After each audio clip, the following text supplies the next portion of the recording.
Vadodara central bus depot પર security કર્મીના દુર્વ્યવહારનો video viral થયો છે।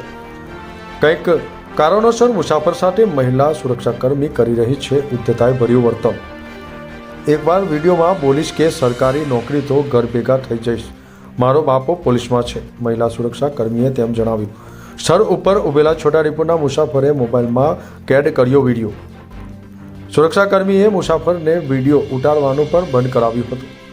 ગઈકાલે વીએમસીની વિવિધ પરીક્ષા હોય મોટી સંખ્યામાં પરીક્ષાર્થીઓનો હતો ઘસારો।